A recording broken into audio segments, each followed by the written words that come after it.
Welcome back to my channel friends. నేను మీ ప్రశాంత్ని. ఎవరైతే subscribe చేయలేదో ముందుకు సబ్స్క్రైబ్ చేసుకోండి. సబ్స్క్రైబ్ చేయని వాళ్ళందరూ మన ఛానల్ నుంచి చాలా ఇన్ఫర్మేషన్ మిస్ అవుతారు.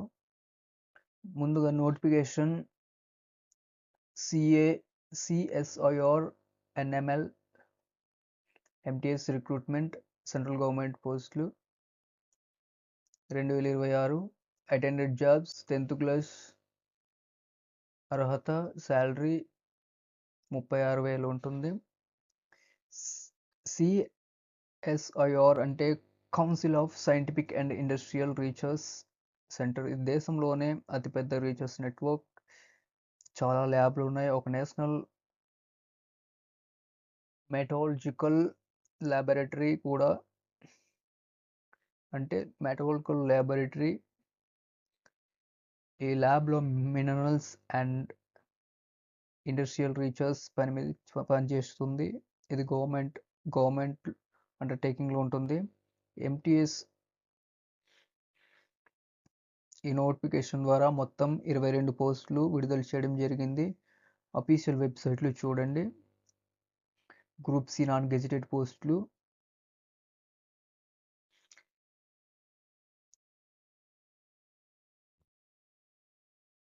పోస్ట్ వివరాలు చూసుకుంటే మొత్తం ఈ నోటిఫికేషన్ ద్వారా మొత్తం 22 పోస్టులు విడుదల చేశారు.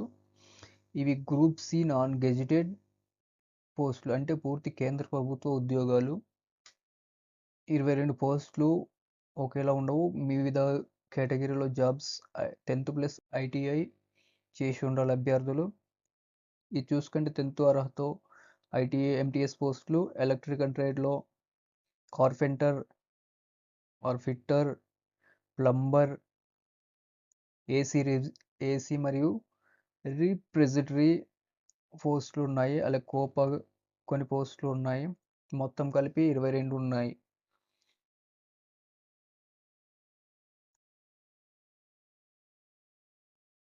క్వాలిఫికేషన్ 10th క్లాస్ పాస్ అయి ఉండాలి, ఐటీఐ పాస్ అయి ఉండాలి.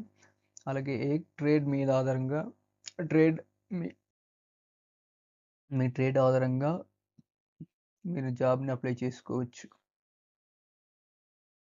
ఏజ్ చూసుకుంటే అభ్యర్థులు 18 నుంచి 25 ఏళ్ళు మధ్య ఉండాలి. ఇది కొంచెం తక్కువ, కానీ కేంద్ర ప్రభుత్వ నిబంధనల ప్రకారం రిజర్వేషన్ ఉన్న వాళ్ళకు ఏజ్ రిలాక్సేషన్ కల్పించబడుతుంది. సడలింపు కూడా ఉంటుంది. ఎస్సీ ఎస్టీ వాళ్ళకు 5 సంవత్సరాలు రిలాక్సేషన్ ఉంది. ఓబీసీ వాళ్ళకు 3 సంవత్సరాలు. పీడబ్ల్యూబీడీ అభ్యర్థులు 10 సంవత్సరాల నుంచి 15 సంవత్సరాల దాకా సడలింపు ఉంటుంది. ఎక్స్ సర్వీస్ మ్యాన్కి 5 సంవత్సరాలు.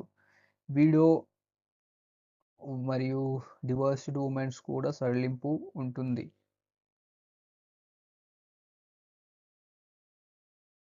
శాలరీ చూసుకుంటే ఇప్పుడు నెల జీతం ఎంటీఎస్ పోస్టులకు పే లెవెల్ 1 ఉంటుంది. అంటే బేసిక్ శాలరీ 18,000 నుంచి స్టార్ట్ అవుతుంది. అన్ని అలవెన్సెస్ కలిపి నెలకు సుమారు 30,000 నుంచి 36,000 దాకా ఉంటుంది. వచ్చే ఉంటుంది. ఇది పోస్టింగ్ మరియు ప్లేస్ మీద ఆధారపడి ఉంటుంది. డిఏహెచ్ఆర్ఏ మరియు అన్ని కలిపి కేంద్ర ప్రభుత్వ రూల్ ప్రకారం మీకు ప్రొవైడ్ చేస్తారు. అప్లికేషన్ ఫీజు జనరల్ మరియు ఓబీసీ ఈడబ్ల్యూఎస్ అభ్యర్థులకు 500 రూపాయలు ఫీజు చెల్లించడం జరుగుతుంది. అలాగే ఎస్సీ ఎస్టీ పీడబ్ల్యూబీడీ అభ్యర్థులకు, విమెన్ అభ్యర్థులకు, సిఐఎస్ఆర్ ఎంప్లాయీస్కు, ఎక్స్ సర్వీస్ మ్యాన్కు నో ఫీజు ఉండదు. ఫీజు ఆన్లైన్లో చెల్లించడం ఉంటుంది. ప్రాసెస్ చూసుకుంటే ఇక్కడ ఇది చాలా ముఖ్యమైన, ఎందుకంటే ఎగ్జామ్ ఎలా ఉంటుందని భయపడుతుంటాం మనం. ఎంటీఎస్ సెలక్షన్ పూర్తిగా కంప్యూటర్ బేస్డ్ ఆధారంగా ఉంటుంది ఎగ్జామ్. ఇది మొత్తం ఆబ్జెక్టివ్ టైప్లో ఉంటుంది. 150 మార్క్స్ 2 అవర్స్లో ఉంటుంది. 4 టైప్ పార్ట్స్ ఉంటాయి. అవి ఎగ్జామ్ సబ్జెక్ట్ చూసుకుంటే జనరల్ ఇంటెలిజెన్స్ ఒకటి, quantity aptitude, general awareness, English language మొత్తం 150 మార్క్స్కి ఉంటుంది. ఈ నెగిటివ్ మార్కింగ్ కూడా ఉంటుంది. కానీ టెన్షన్ పడని అవసరం లేదు. బాగా ప్రిపేర్ అవుతే మంచిగా అటెంప్ట్ చేసుకోవచ్చు. 2 అవర్స్లోనే 150 మార్క్స్ అటెంప్ట్ చేయాలి. కంప్యూటర్ బేస్డ్లోనే ఉంటుంది ఎగ్జామ్. అప్లై చేసే విధానం చూసుకుంటే ఇక్కడ ఈ జాబ్స్కి అప్లై చేయాలంటే పూర్తిగా ఆన్లైన్లోనే ఉంటుంది.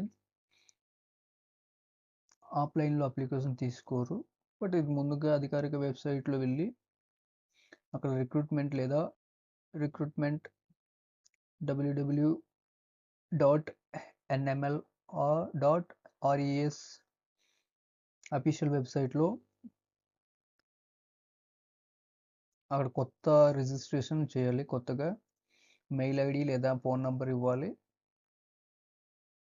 రిజిస్ట్రేషన్ లాగిన్ అయ్యాక అప్లికేషన్ ఫామ్ ఫిల్ చేయాలి. ముందుగా పర్సనల్ డీటెయిల్స్, తర్వాత ఎడ్యుకేషన్ డీటెయిల్స్ సరిగ్గా ఫిల్ చేయాలి. కేటగిరీ వైజ్ డీటెయిల్స్ ఉంటాయి, అవి మొత్తం ఫిల్ చేసాక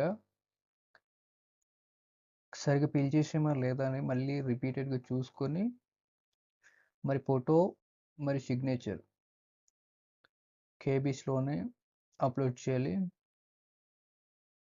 అవసరమైన సర్టిఫికేట్స్ అడుగుతారు, అవి అప్లోడ్ చేసుకోవాలి. ఫైల్ సైజ్ కరెక్ట్గా అప్లోడ్ చేయాలి. అప్లికేషన్ ఫీజు ఉన్న వాళ్ళు ఆన్లైన్లో ఫీజు పే చేసుకొని సబ్మిట్ బటన్ నొక్కితే అప్లికేషన్ సబ్మిట్ అవుతుంది. వెబ్సైట్ www.nml.res.in.లో అప్లై చేసుకోవాలి. అప్లికేషన్ స్టార్టింగ్ చూసుకుంటే జాన్ 2026 5వ తారీఖు.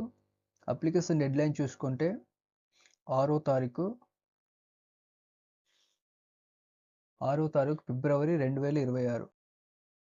ఇది చాలా మంచి అవకాశం. ఎవరైతే అప్లై చేసుకోవాల్సిన అభ్యర్థులు అప్లై చేసుకోండి త్వరగా.